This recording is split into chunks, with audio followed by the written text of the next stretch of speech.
Saying that I was content with my husband Nick would be an immense understatement. I had married the love of my life, and even my mother-in-law, who lived with us, was wonderful. Despite Nick's busy schedule as a manager, he always made time for me, and my relationship with my mother-in-law was smooth. One day, while discussing inheritance matters with my mother-in-law, I mentioned that I had received my parents' shares, which amounted to a significant sum. Her reaction was unexpected. She grew silent and questioned why I wanted it so early. I explained it was Nick's wish for me to have it now. This revelation seemed to disturb her, and she suggested I review our prenuptial agreement. Confused, I confronted Nick, who tried to brush off the situation. However, when I pressed him further, his demeanor shifted, and I sensed a hint of panic in his voice. Determined to unravel the truth, I sought an explanation from my mother-in-law. Reluctantly, she confessed that she had discovered documents in Nick's home office outlining a prenup that significantly favored him, contrary to what I had signed. Shocked, I confronted Nick, who promised to show me the prenup the next day. But when he failed to produce it, my suspicions deepened. During his absence on a business trip, I couldn't shake off my suspicions. Driven by a desire for clarity, I decided to search his office discreetly. After days of searching, I finally found our prenuptial agreement hidden away, raising more questions than answers. Rage coursed through me as I pored over the document. According to this new version of our prenup, most of my properties would be his in the event of a divorce.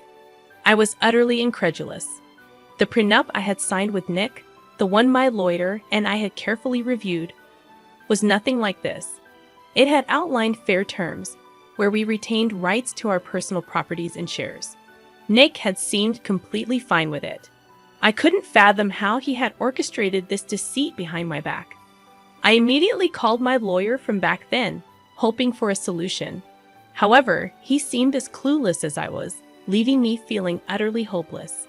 Frustration and stress consumed me. Aimlessly pacing around the office, I stumbled upon a necklace in one of the drawers, unmistakably Molly's. A custom design I had gifted her for her birthday. My heart plummeted. Trying not to jump to conclusions, I called her. She explained she was visiting her parents and wouldn't be back for 2 days. I hung up and rushed to her house, my dread escalating as I saw Nick's shoes next to hers at the door. Inside, I confronted Molly, my voice laced with fury, demanding Nick to reveal himself. Both of them stood before me, guilt etched across their faces. They began to apologize, but their insincerity was palpable. My husband and my best friend desperately spun excuses, their lies struggling to find any semblance of believability. I waited until their feeble attempts to cover up their betrayal ceased. Holding the prenuptial agreement in my trembling hands, I confronted them. I demanded an explanation from Nick, his initial shock quickly transforming into composed denial. He insisted that the document I held was the original one. Refusing to be deceived again, I stood my ground, threatening legal action against him for altering the prenup. Nick scoffed, dismissing my threats, claiming there was no proof of the fabricated version. Realizing I needed legal expertise, I resolved to find a knowledgeable attorney to fight back. My gaze shifted to Molly, who attempted to leave discreetly. I erupted in fury, accusing her of betrayal. In a moment of satisfaction, I slapped Nick hard. But he retaliated, blaming me for his deceitful plans. He asserted he intended to divorce me while preserving my feelings by keeping everything else intact. His manipulative words twisted the truth, making me question my own judgment. The betrayal cut deep. These were two of the people I trusted most, and their collusion left me feeling nauseous. As I processed the shock, Molly's son's cries echoed from another room. Dread consumed me as I confronted Molly, asking if Nick was the baby's father. Neither of them could meet my eyes, confirming my worst fears. A year ago, when Molly announced her pregnancy, I had supported her unconditionally. Nick had been there for her too, seemingly out of kindness. Now the pieces fell into place, revealing a devastating truth. Returning home, uncontrollable tears welled up. I found solace in the embrace of my mother-in-law, who stood by me as I poured out my heart. Sharing the entire ordeal with her, I realized the depth of the betrayal. I contemplated whether delving into the prenup had been worth it. Unearthing this web of deceit had shattered my world, leaving me questioning everything. I find myself utterly lost, unsure of how to proceed or whom to trust. It has become incredibly difficult to place my faith in people. I am immensely thankful for the suggestions and advice many of you have given me. Nick didn't return home for an entire week, and truthfully, it was probably for the best. Both my mother-in-law and I were prepared to kick him out if he did. Every day, I grew more restless, haunted by thoughts of the prenuptial agreement. Taking your advice to heart, I reached out to a lawyer who happened to be Molly's ex and one of the most promising up-and-coming attorneys I knew. He hadn't been available when we drafted the prenup, or I certainly would have chosen him. The lawyer explained the complexities of the situation, suggesting various ways to resolve it. Ultimately, he proposed that convincing Nick to nullify the prenup was the best course of action. However, when I confronted Nick in his office, his response was unexpected. He professed his love for Molly and his desire to provide for their child. I was dumbfounded. If he cared so deeply for them, why did he need my money? My persistence in questioning him only led to threats. He even went as far as to threaten my job, exploiting his connections with my boss, who happened to be his close friend. In that moment, it was as if I didn't recognize him anymore. He had transformed into someone manipulative and cunning. I realized that divorcing him would mean losing most of my property, a prospect that left me feeling trapped. While I wasn't well versed in the legal intricacies, my lawyer mentioned that the agreement might be considered invalid if the property division was excessively unfair. Yet the agreement specified most of my properties, albeit with a certain entitlement for me. Despite this, it still felt profoundly unjust, even if it might appear ordinary in a courtroom setting. For now, I chose to back down, feeling the weight of the situation pressing down on me. Several days later, I received a call from Nick's secretary, requesting a meeting. We met at a cafe, where she wasted no time getting to the point. Nick was involved with my boss, and he had threatened me using her as leverage. Suddenly, everything clicked into place. Her unwarranted hostility towards me finally made sense. It was incomprehensible to believe that he was juggling multiple relationships simultaneously. Fortunately, the secretary provided me with photos as evidence of their secret affair. Armed with proof, I confronted Nick immediately. His face paled, sweat beading on his forehead. He lashed out, blaming me for ruining his life. But I cut him off, threatening to show the photos to Molly unless he agreed to modify the prenuptial agreement. Faced with no other choice, he begrudgingly complied, though his fury was palpable. In the following week, we met to revise our prenup agreement.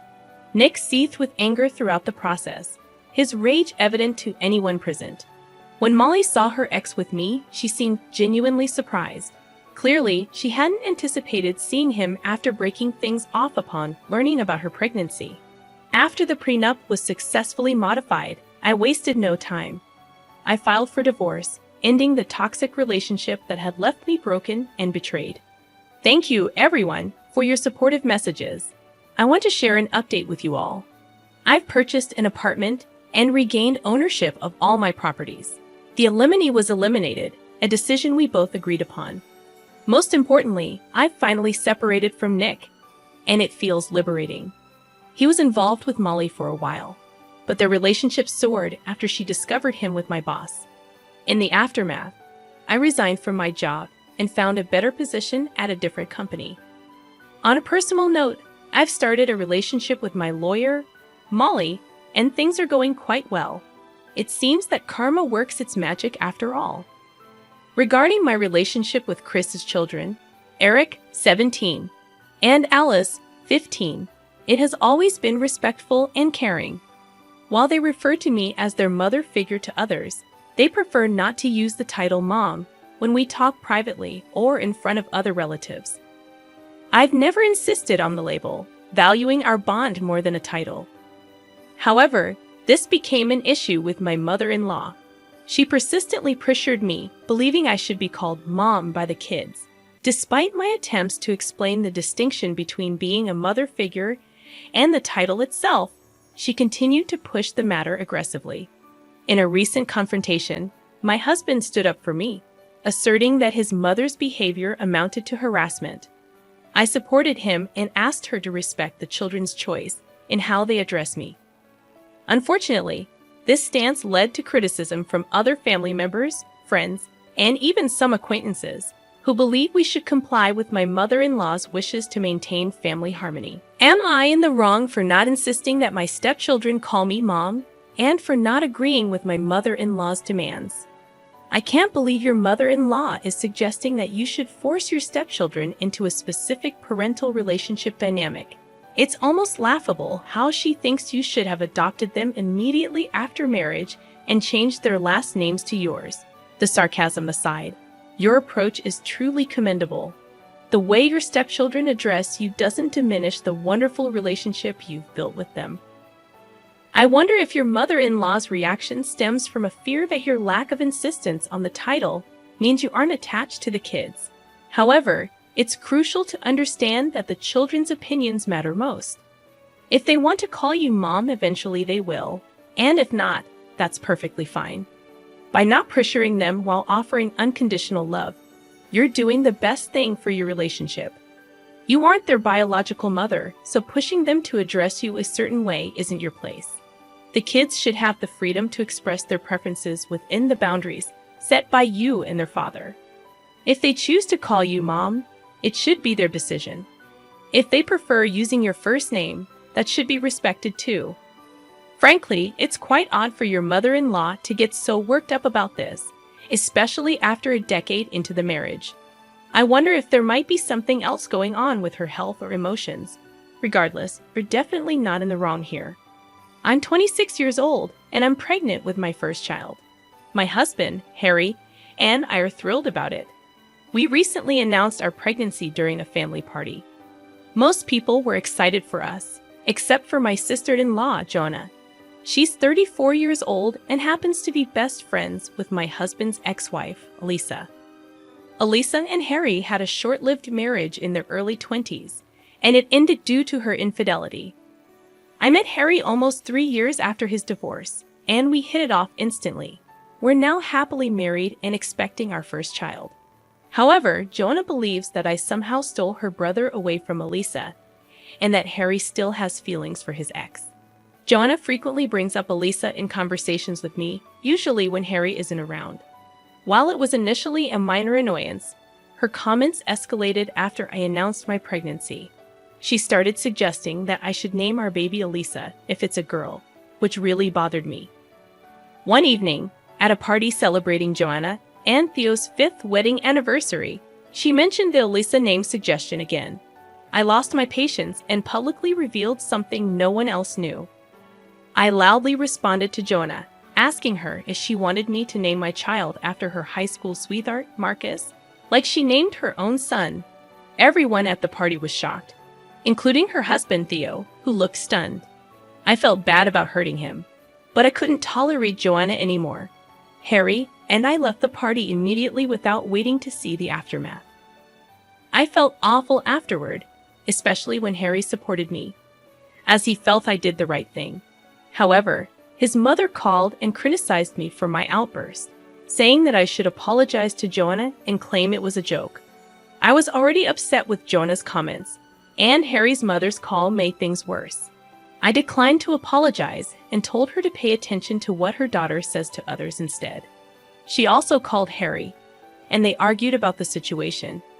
She insisted she wouldn't see Harry unless we apologized to Joanna and Theo. Harry is firm about not apologizing, and I feel terrible because I know how much he values his family, and now they're not speaking to him because of what I said. I might have overreacted a little, and maybe I should just apologize and get this over with before it goes any further. What if Theo leaves Jonah? Did I ruin their marriage? Should I apologize, or am I right here?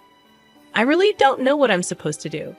I don't want to see Harry upset, but I also don't think Joanna deserves my apology. Am I the a-hole here? They're getting a divorce now. Apparently, since I refused to back down from what I said, Joanna had to come clean about what had happened, as Theo wouldn't drop it. Harry's mother called us to let us know that this was all our fault and that we had ruined Joanna's life. I'm not sure how it's my fault, since I was not the one who named her son after her high school ex. But sure, whatever. I'd suggest we just apologize. But Harry said that he would rather not speak to his mother and sister than apologize for doing the right thing. Gosh, I really couldn't have asked for a better husband. I do feel bad that he's giving up contact with his family for my sake, but I'm glad that he's on the right side of things. It's been a few days since Theo decided to leave Joanna, and she's been calling us nonstop, mostly Harry, saying that he needs to leave me, and that I'm going to ruin his life. She even went to the extent of saying that Elisa is still willing to take him back, and that she'll make sure that we're never happy together if he decides to stay with me. At this point, we've decided to go no contact with them. I've already blocked her and her mother from all my social media accounts, and Harry's doing the same. He doesn't even look upset anymore, just outraged that his mother and sister are being this crazy and awful. I know there hasn't been an update for really long, but that's because of all the craziness that we've had to deal with over the past few weeks. So to fill you guys in real quick, Theo decided to file for divorce and seek full custody of their son. He moved out within a few days of their marriage anniversary and has been living with one of his friends. We've managed to keep in touch, and I even apologized to him for whatever happened. But he ended up thanking me for bringing up the truth. Apparently, he'd always suspected that the name Marcus had meant something to her since she had gone ballistic when he dared to even suggest another name and even threatened to leave him over this. That's why he had no option but to let her name their son Marcus. But